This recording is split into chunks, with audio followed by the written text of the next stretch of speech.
Welcome back to the Goatworn Armcast. We are back again for your weekly installment of Salt with myself, Goatworn Armband, Guthrum of Norvik, Just Eastern Things, and of course the Shire Reef. It's our guest week, so we'll be introducing them in a little bit. First off, at the end of last episode, I briefly mentioned some merchandise along the lines of a face mask and a pair of boxers. I wasn't joking. Here they are. Bask in their glory. You have a selection of designs to choose from, and they can be found in the web store at the Goatworn Arm Shop as linked they're up in now, the description. They are now up and have been sometimes. Now you'll have to let us know fully if, available. you'll have to let us know which ones sell. So Yes, which of the league are the most popular? Yeah, it is a unique form of Shut up. To be honest, I think it's none of us. I think it's Ross. It's probably Ross. Ross is going to smell like hotcake. If we can get him to come on and model a pair of those boxers on like a fur rug or something, that he would as well. The amount of pictures he sent us where he's got no top on whatsoever, he wouldn't give a shit. Yeah, I think that would drive up sales, honestly. Yeah, but as I say, you too can have that body just by wearing it. Link in the description. Can't guarantee that they'll make you a sexy Ross, but you know, there you go. It is what it is. So before we start this week, I must tell you, and I know I've filled Guthrum and Shire Reeve on this. I don't know if Just Eastern was around for this one. So I was told something today, and I hope to the gods it's true, because it's fucking hysterical. I genuinely had an out-of-body experience listening to this story. So, apparently, there was a certain person at a reenactment earlier in the year, Chernigov, I think, and they had a very peculiar helm, which drew a lot of commentary, and even I made a joke of it on my page, saying, I think it was along the lines of my feeling when, or my face when somebody uses my comics as a primary source. Anyway, because it looks like if someone were to make a helmet based off like one of my earlier drawings of the character Ulfric, that's what you get. I was told reliably today that that's exactly what that person did. Oh, it's brilliant. It's genuinely... They genuinely went to an armourer to have this custom helmet made, and they used a picture of Goatworn Armband as their primary source. I thought I'd had it on my system. I've been laughing about this all day. There are no words. There are no words. The funniest thing about it is the image, the mental image of him going up to his armourer with a straight face and going, "Here, make this." Yeah, it's like I said to you earlier, it's like that haircut meme. Yeah, you know give me a Goatworn make me armband, look like a frog. Yeah, make me look like a cartoon. Say no more, fam. And yeah, we've got a picture of it here, and we'll put a picture next to and as the Shire Reeve was saying earlier, it's not like that comic is based off a proper helmet in the first place. It's based off my old helmet, which I've now moved on from, which is the Wolfland Valgard, which is Viking inspired. So he's based that not on that, but on a shitty drawing of a already wrong helmet. That is some commitment. Now we've joked about me becoming a primary source but I honestly didn't think that. I'm at a loss, honestly. I actually one day, if, you know that that Valsgard Pressplex style drawing that Art of Gambargin made of us. One day that's going to be found by someone, and they're going to think that's a primary source. I actually like. Oh, if anyone knows the guy, tell them to message my page. Get in touch. Tell me, please tell me that this story is truth of it. And to be honest, looking at that helmet, I can fully believe that's exactly what he's done. Yeah. I wish we couldn't say that, but just look at it. Yeah. Well, we've put up the side by side. There's no doubt. It's even the angle of how I've drawn the face mask. Yeah. So yeah, if you know the guy, get him to get in touch with Goatworn Armband the page, and I want to get to the bottom of this because this is hysterical. Honestly, this is such a fun story, and I'd like to actually meet the guy and see, because that's kind of that. Oh, I've just got no words. So yeah, get in touch with the page. Let me know if that story is true. I really hope it's true. But yeah, enough of that. How have you guys' weeks been since last saw you? Oh, fucking fantastic. Yeah, because you've been away in Scotland, haven't you? I have. I've been up towards St Andrews in Craigton Park with Regia Anglorum. Well, specifically Regia Scotland, who are a fucking fantastic bunch of individuals. And we've been doing an event where we've done filming, basically. So we were doing because the site, Creighton Park, they want us there for events, but because it's not for profit, they've got to get funding, and so these videos were a three-pronged thing for us to promote Regia Scotland, for I think Archaeology in Scotland Week or something along those lines, and for Craigton Park to try and secure grants to have us there en masse, a much bigger event. And it was just a nice weekend with a fairly tight knit group, doing a lot of things, and there were some public that we got to talk to as well, which was nice. Oh, that's good. I've seen a couple of the photos. It looks awesome already. Yeah, it was. And I've only seen them. I can't wait to send you all the videos once they're edited. We did a hunt scene in the woods with about 7 or 8 of us, and I think there's only one blunt weapon in the shot. Oh, awesome! We've all got sharps, and. But did you do the Primus walk? No. Wasted opportunity. I'm sorry. What? No. I'm saving myself for you. What is it? Fair enough. The Primus walk is from the three cowboys. Yeah. God. I'll send. Yeah. From Winona's Big Brown. Is there some way you can put that in the podcast? Yeah.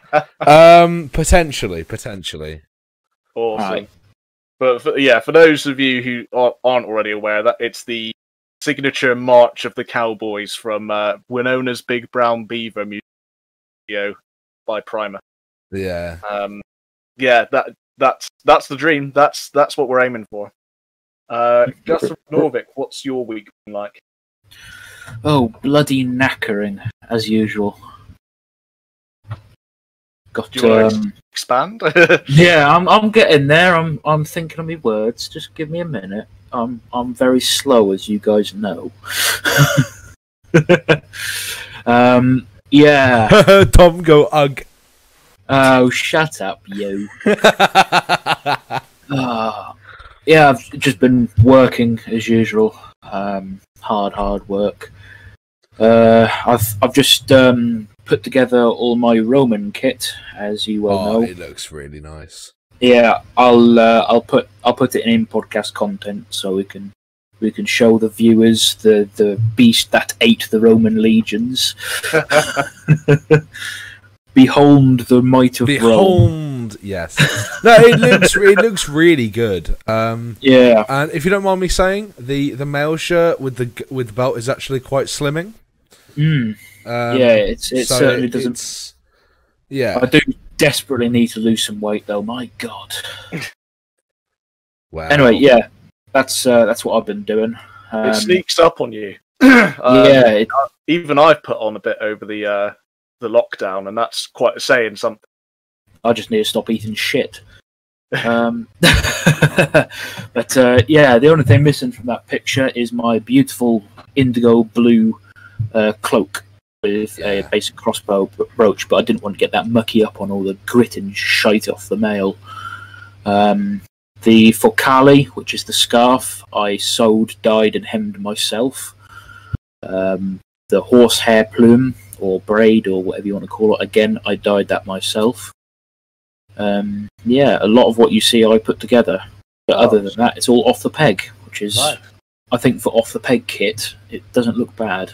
And that's that's my Viking mail I've just slung on. Yeah, it's looking promising, man. I know you and a lot of the other members of the league are working hard on that, provenancing your shit with Ross. Yeah. Aside from stirring shit, what have you been up to this week? Just Eastern. I don't stir shit. Bollocks. Lie. Whatever do you mean? I'll have things that didn't happen for 100, please. I went gym. I did that. By gym, I mean I went to combat and did get kicked in the face. So that's always a bonus. I did kick him back in the face though. So at least it's a give and take relationship. And that is it. I've been working what feels like ridiculous hours. I just cannot sleep. For some strange reason, my sleeping pattern seems to be buggered with work, so I just cannot sleep whatsoever. Yeah. So I was going to head to the gym after this tonight. Pure Gym is now open 24/7, so I'm still in my my gym kit from MMA. Reenactment-wise, I've actually been looking at potentially getting my toga sorted. Because unlike these peasants, I'm gonna be a senator. That's gonna be so fucking funny. Which what it's really nice because I know obviously with the baby on the way and everything, you can't devote as much time to it or as much money. But a senator impression will actually be quite a simple one to do, but it's still quite in depth. If that makes sense. Yeah. I think it'd be really. And didn't Ross find a role for you to do that's basically an attaché to a Magister Militum?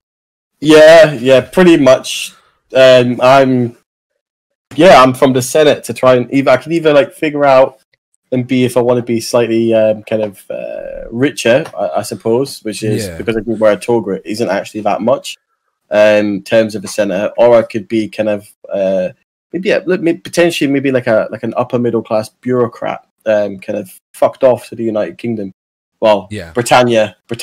Sorry, to quite figure out is it actually worth keeping? Which we all know. Oh, so you're assessing. Yeah. Which was pretty nice. Cool. I mean, last week we went and checked out some Roman ruins near me.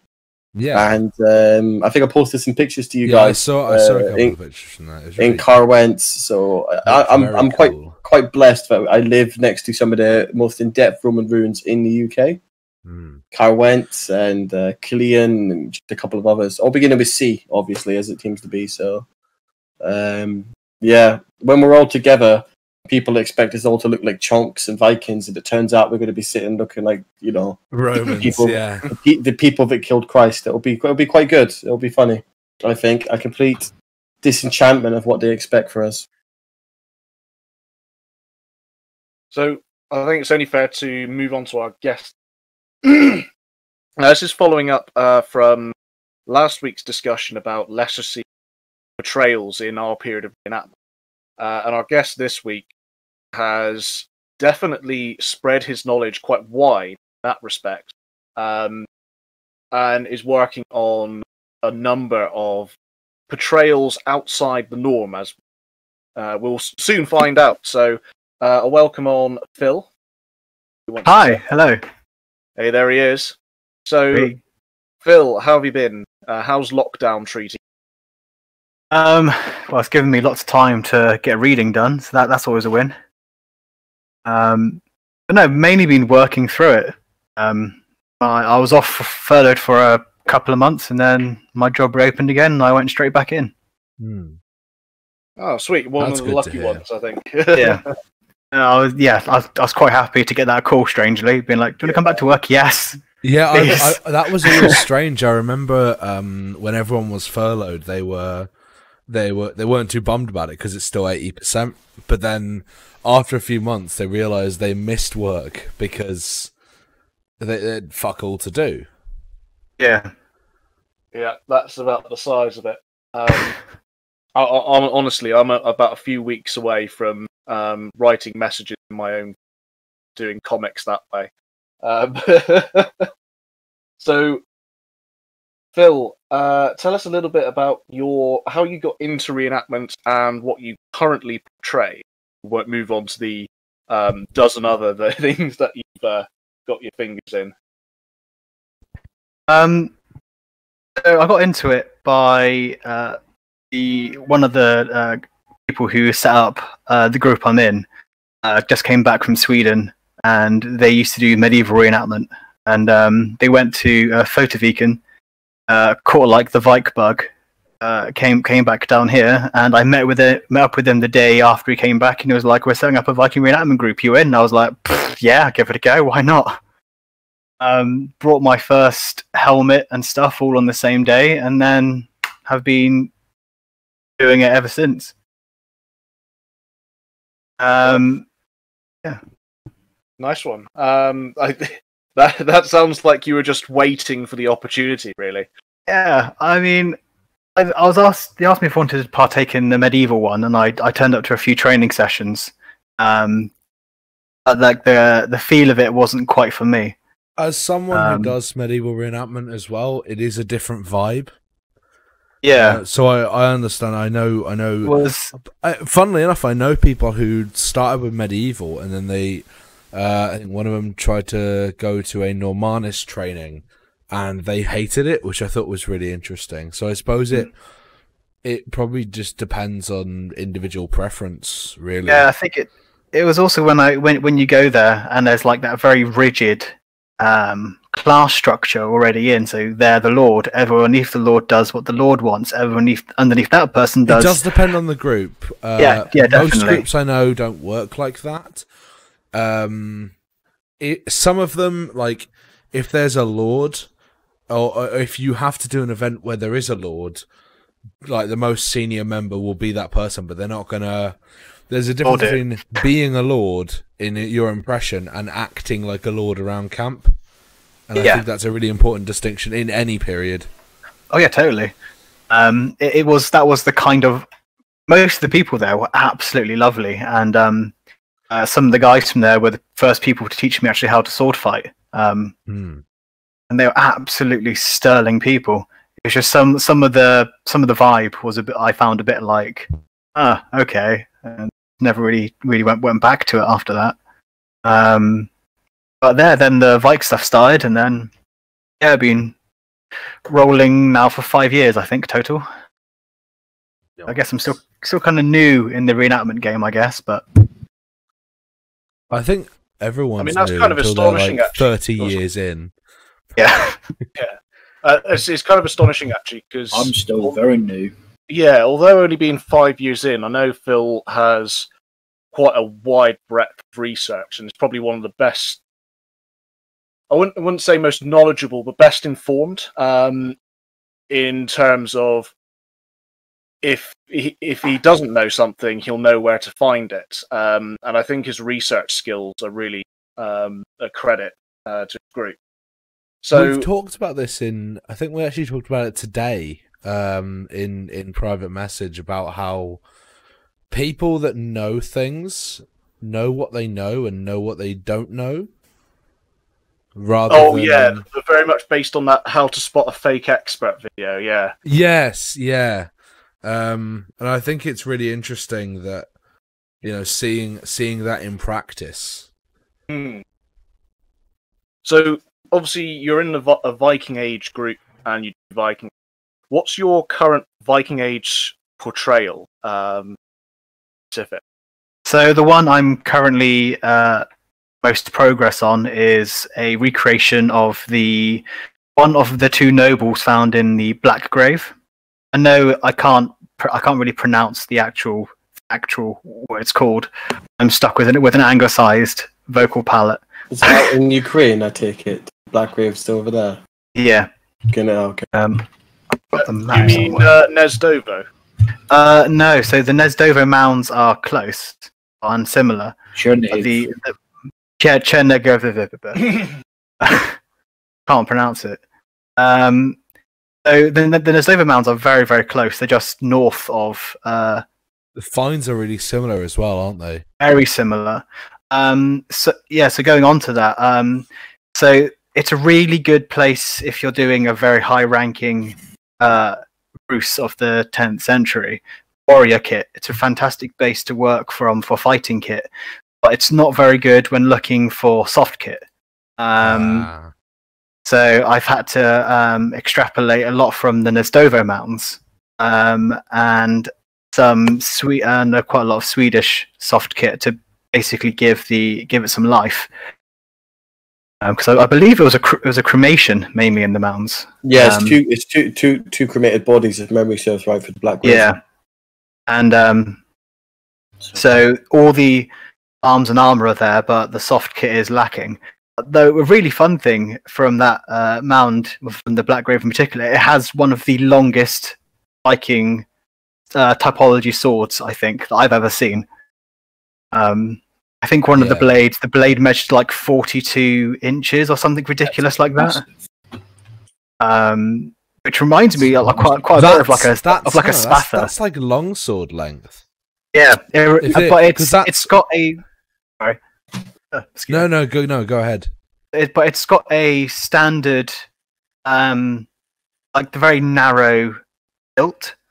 It's even got the domed pommel.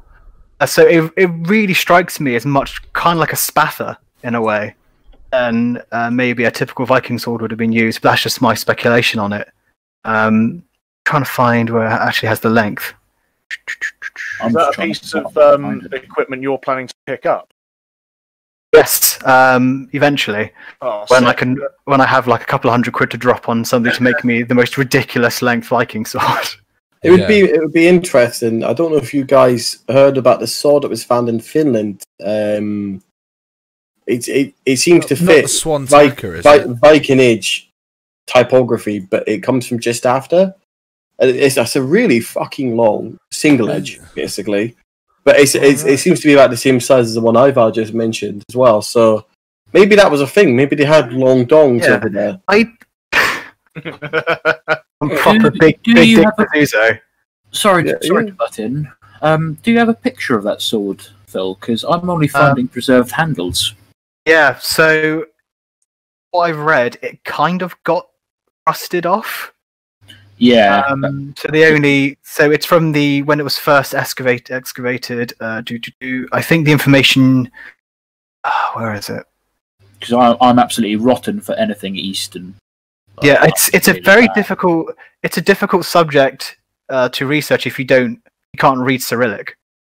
Yeah, I'm pretty much restricted to Google images. I just put in Black Grave sword. What I've taken to doing when I have, say, a grave report, because I've doing my 5th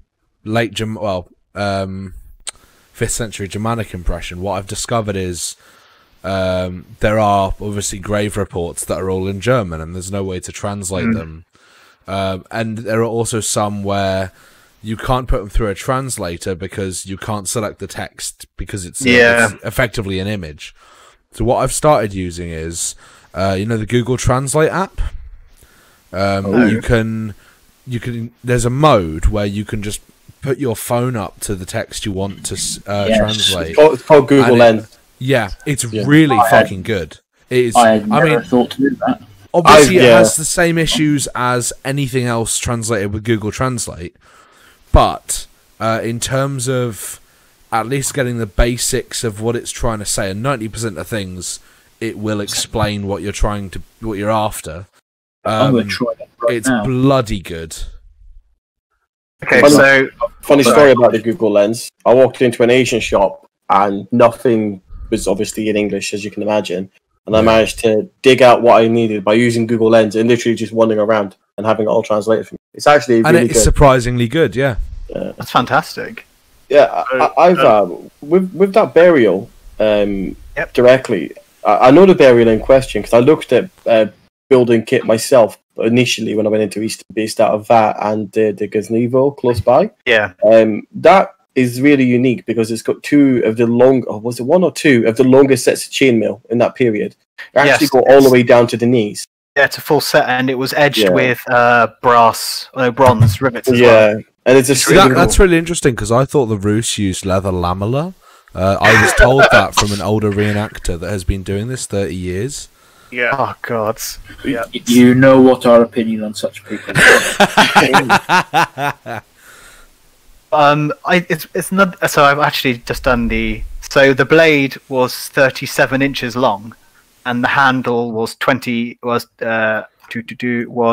inches long. It's 105 centimeters. So yeah. I take that's including the crossguard and pommel, the handle length. Yeah. So in total, yeah, it was 105 centimeters long. And 20 centimeters was dedicated to the pommel and handle. So that's an 80 centimeter odd blade. Yeah, so that's which is massive. That's 10 to 20 centimeters more than the average Viking sword. So that's significant. But I like, sorry. I think because obviously, if you don't know how different swords of differing lengths can feel when you actually pick them up, it might sound insignificant. But obviously, no. Yeah, like it's because of the amount of horse-related items buried with it, like stirrups, etc. Like I'm thinking maybe it could have been potentially like a cavalry use. It's possible it was an earlier paradigm shift over to longer cavalry swords than you would see in Western Europe. Because mail, the other items and such, it's more than likely that potentially could have been lesser nobles, or maybe even major nobles. Yeah. Because they've got the statue of Thor. I think somebody mentioned before. Yeah, it's a small red bronze statue of Thor. Yeah, which is weird for a grave of a man as well back then. Yeah. So it's I think that'll be a really interesting thing to see that with Ivar. Yeah, something I'm trying to put together. But also, what I really love is the combination of religion in that grave, because you have this small statue or bronze statuette of Thor, but on the longest spearhead, there has been a crucifix kind of cut into it. Ah. I mean, that does make sense given like the location. Yeah. Well, and 10th century. I mean, that's peak. Yeah. You gotta remember conversion in terms of that stuff. A lot of them, and I think that's unfortunately what a lot of people tend to forget. Right? They didn't just go. It's that meme, isn't it? Where it's like Andy drops the Woody doll, picks up something else. It's not quite that. They just kind of added, Christ or whatever into their pantheon for a while, and then obviously it, went the way it went. But yeah, that's a really interesting thing to see someone else doing that. No offense, you're not doing Eastern or anything, are you? No. That'll be quite a unique approach then for kind of generic Western combat. That'll be really good when it's done. I look forward to seeing that, mate. Myself. Thank you. But yeah, it's a nice, interesting thing to. I don't know if it's going to be a bit of a small tangent, but when you're looking at early how Christianity and the pagan faiths of Scandinavia intermingled. We're big fans of that. We're big fans of that here. Have you guys read much of the early Germanic poetry about Christ? I don't think so. I'll have to my favorite thing is how when Jesus starts appearing in their poetry, is how they, in one of the poems, I'm struggling to remember the exact poem, but I will find it later. It's Jesus running to the cross. He throws off his mail, throws down his helmet, throws down his weapons, jumps on the cross, and chastises the Romans for being too slow to kill him. That's amazing. Like he's this big. It's a nice example of Chinese whispers in religion and the because the early milking down Christianity. of How you just kind of add things and you add it to your culture before it like turns into something else. Like because early Christianity was different all around the world. Yeah, we've had a few discussions on here about the mixing of the different religions and how in reality the ideas of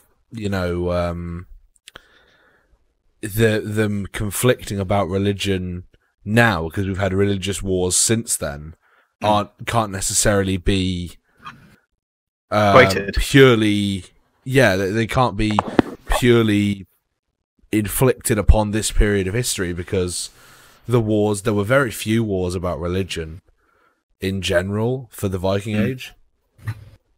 When you're looking at like the conversion of Iceland as like a microcosm, like your religion wasn't necessarily a reflection of your own moral inclination. It was your reflection of where your loyalties lied with your local lords. That makes sense, yeah. So it wasn't like we're all Christian because we believe in X or Y, and we're pagans who believe in this. It was you were showing. It was like wearing colours to show your loyalty to a football team. Yeah. Like the skin. Yeah. Because it was a huge political shift in Iceland as like a microcosm with the conversions of Iceland. But it's a really interesting thing. That was like a tangent on religion, but no, it's good. I mean, you're demonstrating that you've read quite widely in the subject. Now, I know you've been looking into Gaelic, if I'm pronouncing that correct. But before I ask you about that, a more general question: what inspired you to look kind of outside the usual Anglo-Saxon Viking portrayal?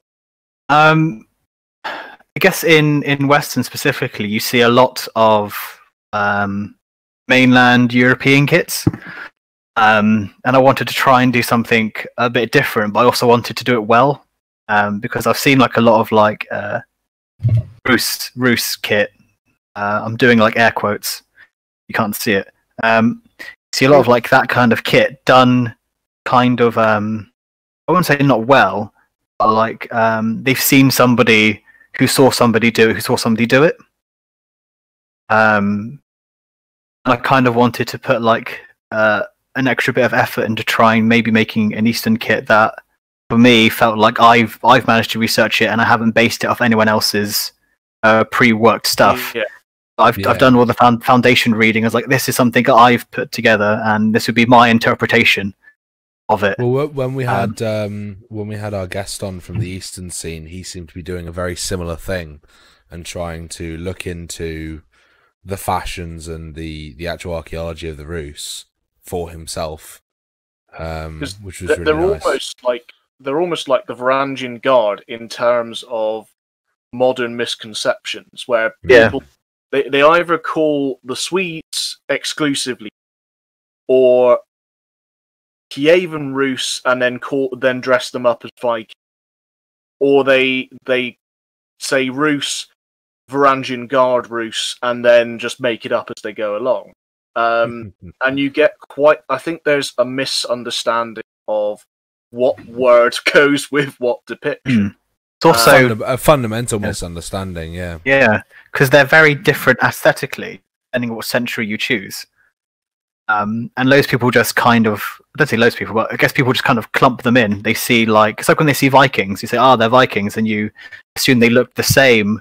Yeah. When Danish would look fairly noticeably different from Norwegian, for example. Yeah. And the same thing can be said for when you look at Roos kit. They have very unique fashion shifts depending what century you're actually looking at them. So this is for it's a Vikings, as you said. Like you can't really clump them all together and say these were all the Roos, these were all Vikings. When especially when you're dealing with mainland Scandinavia. You have people from Norway who are very distinctly different from people from Sweden or anything like that. Yeah, I wanted to do like a ground up research, not based on stuff I've seen. So as I understand it, the rough timeline was that you had the Swedes moved across, and then started to be known as the Rus, the men who row, depending on your translation, mixed with Kiev and married into the nobility, and rather than a kind of a takeover, which always upsets nationalists, they intermarried and adopted the local culture, thus becoming the Kievan Rus. Well, the Rurik dynasty, especially, like the whole point of that period is a big mixing pot of all the cultures around it. So I say that period, the Rurik dynasty spanned some like a long time. Years. Yeah, it was about 900 years total for them. Yeah. Already, there's 3 distinct identities there. You've got the Swedes as they would be at home. You had the Rus, kind of in between, that the men who were going east, and then obviously the Kievan Rus, which would have been an entirely different again. It's when you first start looking into early Swedish settlements in Russia, like they are essentially like trading hubs. So they would come down a river, set up basically a campsite, a place to stay over, and then those things would slowly become built up, and then like essentially fortified, and then that area would kind of come under Swedish mercantile control, and then they would just kind of expand themselves down like that. Then you see this huge intermingling later. We start seeing like a fashion change in the late 10th century to adopting more of the local customs and deviating from their Scandinavian roots as people are born there, and then you start seeing it's a huge, as they said, like it's a huge melting pot really of just so many different cultures coming together. In the early centuries, the Scandinavians kept a very distinct aesthetic culture, because you find in a lot of female graves, you still find the tortoiseshell brooches. Do they differ much in that period, or do they are they very similar to the Scandinavian ones? From what I've seen, a lot of the Scandinavian ones have sometimes I'm trying to think of a way to describe it. We see them have like holes in, and they have this huge like knobs and stuff. Yeah, the bosses. The ones I've seen from the eastern side of things were basically a bit more flat and less so they're less dished and have smoother faces. Yeah, kind of like actually. That makes sense. Well, to take you away from the east for a moment, because I know that we've covered a little bit about that before, and you've given us like a absolute mass download there of information. Oh, we're about 40 minutes in already just from chatting. It's great. Yeah, no, it's awesome. But just because it doesn't get a lot of exposure, and it came up last time, of the local tribes of England, specifically the Gaels you were looking to. Could you tell us a bit more about that in terms of what you're looking to portray yourself, and maybe what you've learned about the culture in putting your portrayal together? It's kind of like, it was like a pet project, like a passion project of mine over a couple of years.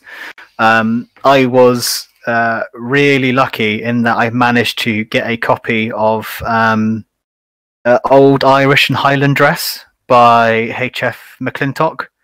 The like a 1943 edition book. It's kind of like the foundation stone for everyone's research on 9th to 10th century, where it actually covers Gaelic clothing up until like the 16th century in total. Wow. What's it like for something that old for a research book? It's fantastic, I'd say. It's very well put together, and he looks through very old he looks through like the Tane, for example, gets as much information as he can from that, and he makes some with the added notes in the 1943 edition. It had some parts added where they talk about Manx clothing and how even in like the 1910s, it still has such a flair, an aesthetic flair based on their Gaelic roots, and you can draw parallels between the type of belts there, like the woven hand belts they're wearing, and take that all the way back to like traditional Kreutz. I can't pronounce it. I can't pronounce Gaelic at all. But like the woven belts. What word is it? If you write it out, if you've got a copy of it, I can pronounce it for you. I will scroll down through my notes. Watch me butcher my homeland now. I do speak a wee bit of it, so I shouldn't be able to absolutely show myself up here. So I believe it's pronounced Chris or Chris or something, but cross. There we go. So it's a really interesting read, and every book you read on the subject will basically reference this book. You also have a Dress in Ireland, a history, which is another fantastic book. It's interesting to see such well compiled sort of collections of primary sources that far back, because obviously, especially in the 40s, a lot of them were still subscribing to the Victorian idea of reading too much into it and trying to make up things. Yeah.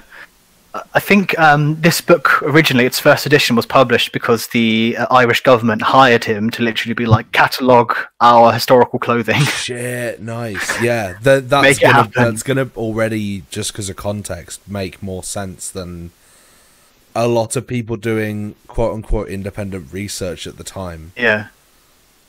It's a fantastic source, and if you can get hold of it and you're interested in learning about Gaelic clothing, do it.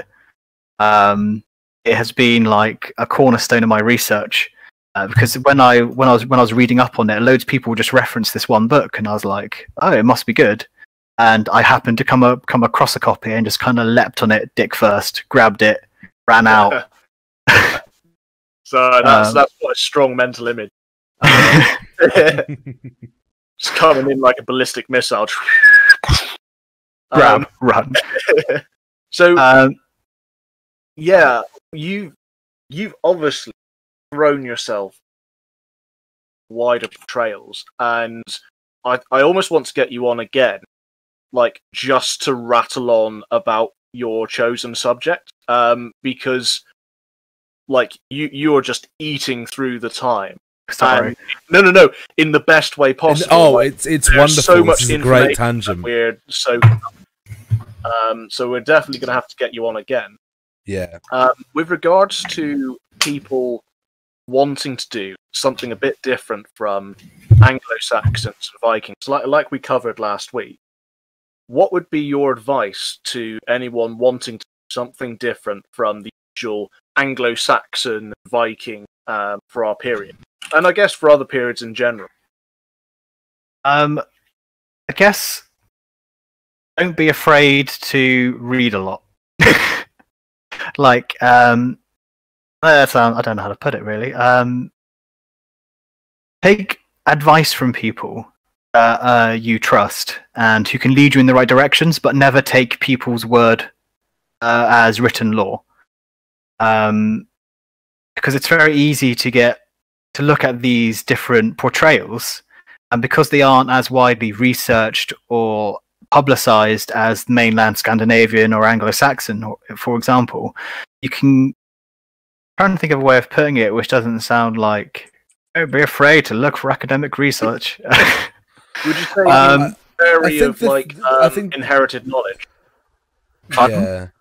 Would you say something along the lines of beware of inherited knowledge? Yes, actually, that's perfect. And also, in terms of like doing research, I think people need to realize how much there is out there about everything. because there is a lot of research that other people have done. It's very, yeah. When you start, it's incredibly daunting, and you first look into a subject and you see all these papers. I guess it's hard finding a place to start looking. When definitely.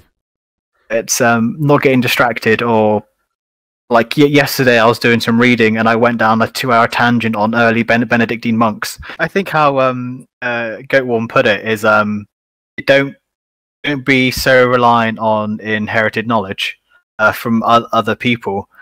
Don't be afraid to like strike out on your own, essentially, and see what you can find. And then it can be daunting when you first start doing it, like having to check between various sources and see if they support each other or if they don't. But don't be afraid to make your own interpretation, as long as it fits with the evidence you have at hand. I think, because particularly with the Rus and Eastern, that catch-all term, which is already wrong, as you've explained, it's so much more nuanced. I know that the Osprey books are a massive cause of the issue, because they A, reference themselves, and B, made up a complete fabrication regarding it's got no citation or source on it, but they claim that the Rus used square shields like the Slavs, and there is no source for that. There's no archaeological, there's no contemporary description of them, and there's no depictions. So it's just this bizarre thing that I know I've seen at least one group making use of square shield because they read it in an Osprey. Whereas if you look up the sources, and I believe is it John the Deacon? There's someone the Deacon, and they described a battle where the Rus took part in, and he gives quite a big lowdown of their arms and armor, and he doesn't describe square shield. He describes pervasive, might add to the. But yeah, that's just one example, and yeah, I totally agree with your outlook. So, moving on to our regular piece, you might be able to. I think you might enjoy picking this one apart, given the topic we've just been discussing. Shall we take a look at our Farb of the Week? Well, if you scroll up, there he is. You got him. It's the thing that kind of looked like Chewbacca. I'm going to say the thing that I've been waiting to scream about since Tom first sent this. That helmet looks like a good reproduction of the Nemea helmet. Like the maker I know that does it sells them for about €350. That is not a cheap helmet. It is a nice quality reproduction of I think 10th century Rus helmet, and it's just on that. If you guys it was a while ago, but the History Channel did like a thing on Attila, and they got the guy who played the big guy from Hot Fuzz to play Attila, and I'll try and find it, but he looks like that. Oh, Rory McCann. Oh, man. Yeah. Good lord. I've seen the Gerard Butler Attila. That was quite funny. If nobody else has watched that, that was like crap. Is it just me, or does he really look like Chewbacca? Well, now you've done the NPC face, yeah. That is the effect I'm getting. I said it when I sent this, because I found this just so I could take the blame on it, but I was genuinely curious to why he's got an entire additional chest piece for his crotch. Like, don't give me shit, because you all know, you've seen firsthand my balls get hit a lot. But I don't get it. I don't understand that amount of leather. Yeah. It doesn't provide protection in the combat he's going to go do, for the record. Leather doesn't. And plus, it looks like shit. A cow died for that. Yeah. But, it's it's annoying when it's one of those where a few different choices would have made this actually look fairly passable. I mean, the trousers, the boots, definitely. Aren't those boots the Novgorod? Yes, they're like they're those are like 10th century Novgorod boots. Yeah, I've seen those ones before as well. Yeah. I thought the Novgorod boots were like 13th century. They are later than our period. Are they? Yeah. Okay, I'll hold myself to that then. I'm only going on a discussion I had with Oleg briefly about a pair. Yeah, fair. We had this contention in my first, where people kept calling them sea boots. You know. Oh, fucking hell! I think the reason they do that is because the Hedeby ones with the 3 toggles, they're known as shore boots, and I think.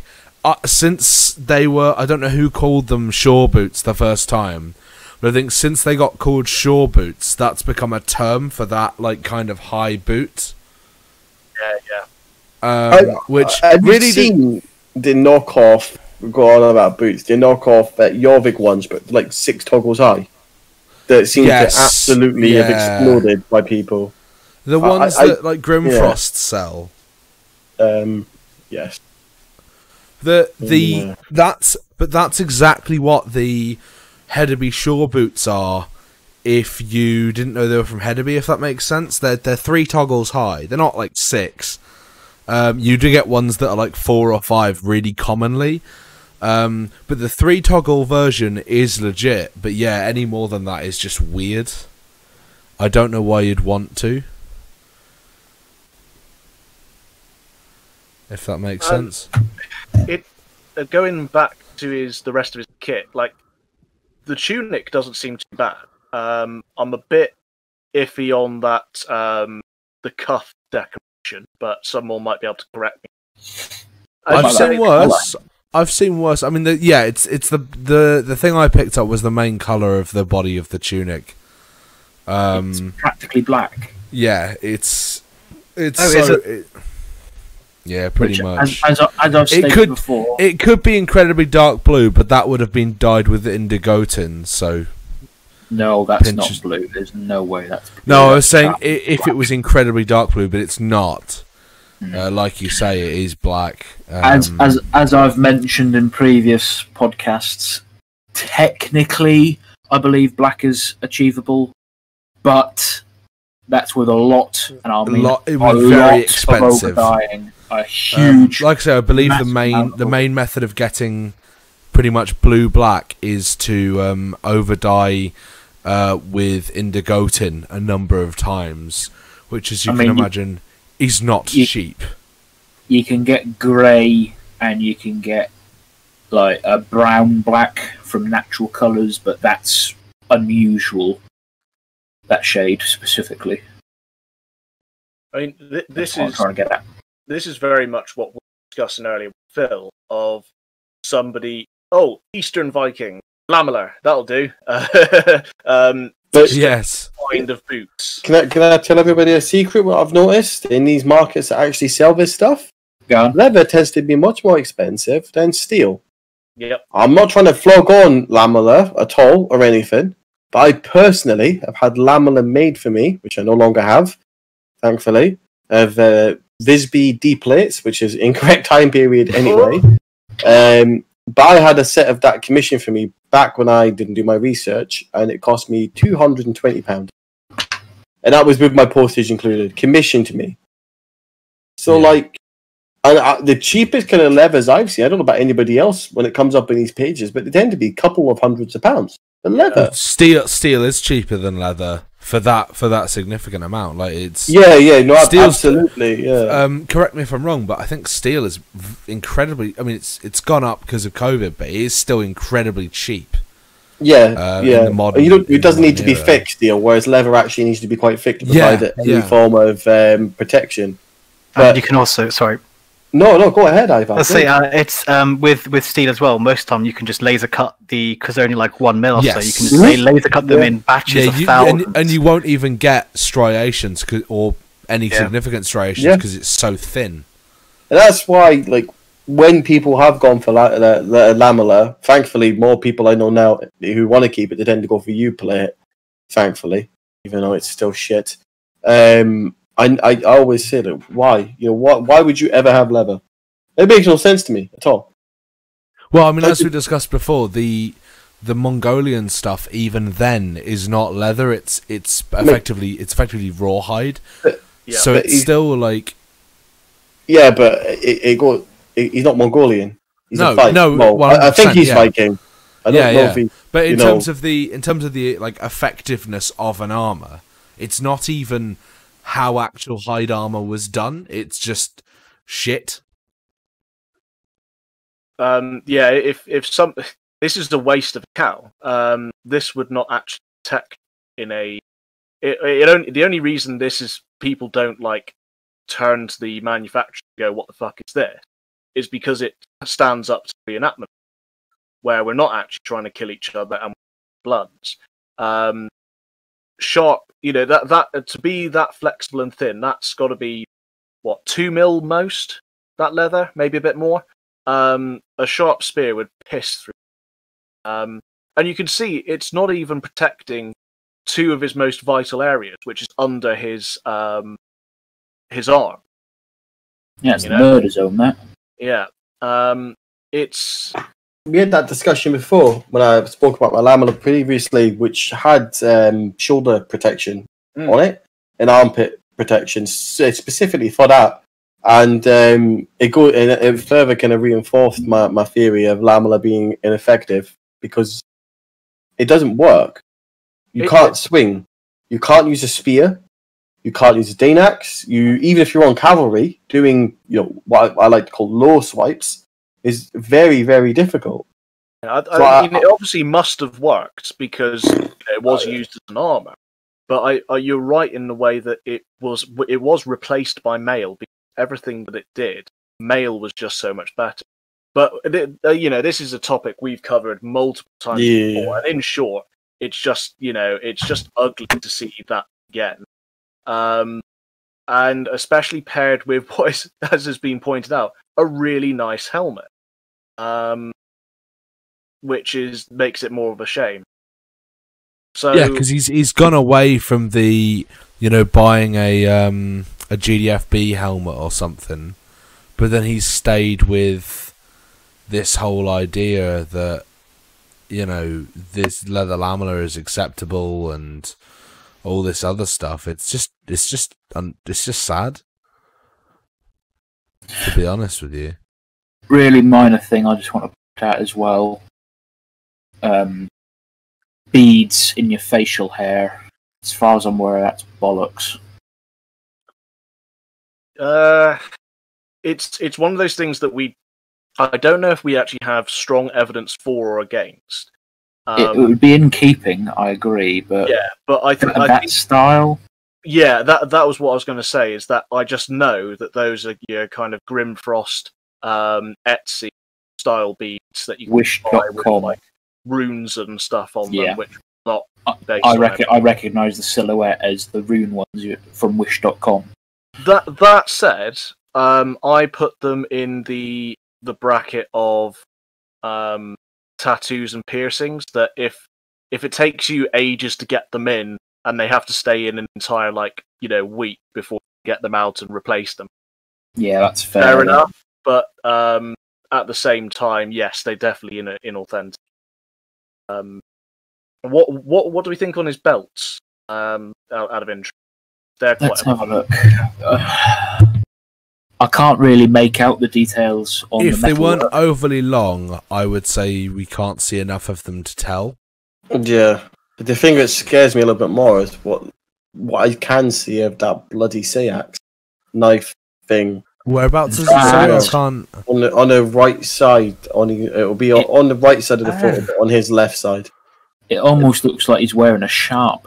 That's kind of what it looks like to me. Yeah, kind of. Obviously, we can't tell. Hands on a battlefield. Yeah, we can't tell. So we can't sling accusations or anything. But yeah, if that's a sharp, that's a big no-no.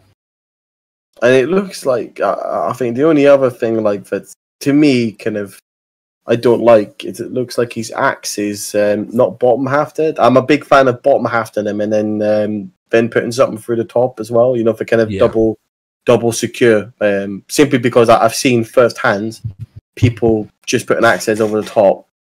You know, getting into a clinch and then the bloody axe head exploding off into the crowd. I've seen that firsthand. Fortunately, that wasn't the problem with my axe. Just went spiraling off and stuck in the ground. Yeah. But it's a shame because such money on a helmet. We all know, well, I think we spoke about the crafter earlier. We won't mention the name, but it's a very good piece of work from him. It's a nice bit of kit. And I'd go as far, guys. And I mentioned it briefly a minute ago that the lamella probably cost more than that helmet, and that helmet already quite an expensive helmet. Yeah.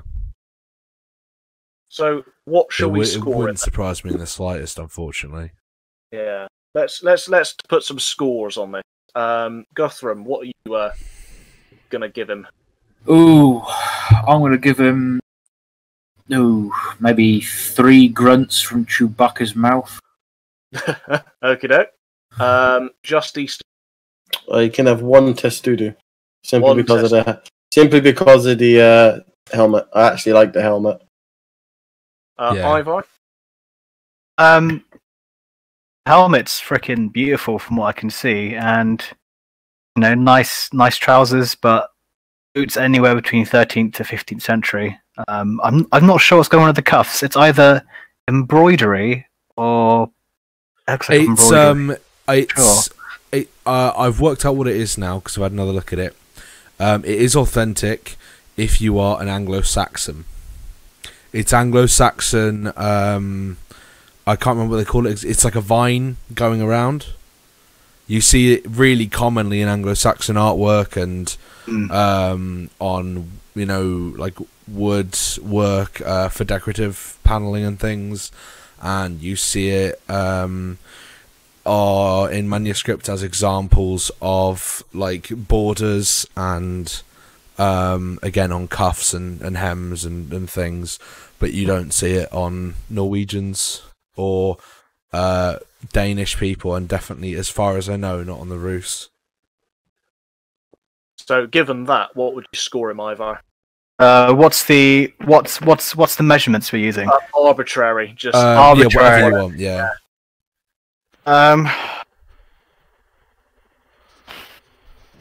One Oleg out of the Rurikid dynasty. Ooh, nice. Shire Reeve?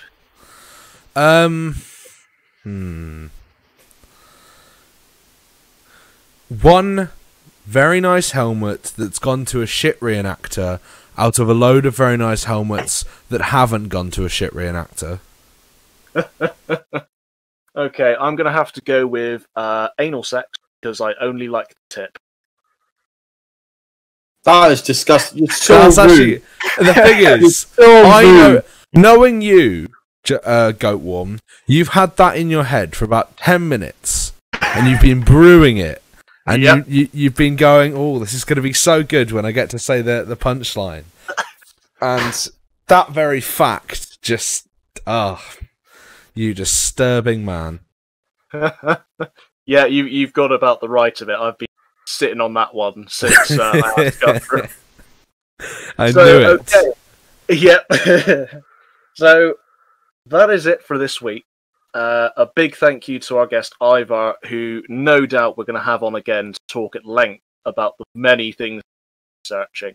A big thank you, obviously, to regulars, Guthrum Norbeck, Just Things, and the Shire Reeve. Check out the Patreon below, as well as the shop.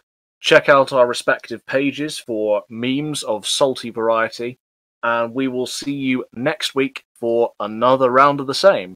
So thank you very much, and good night. Cheerio. See you guys. That's a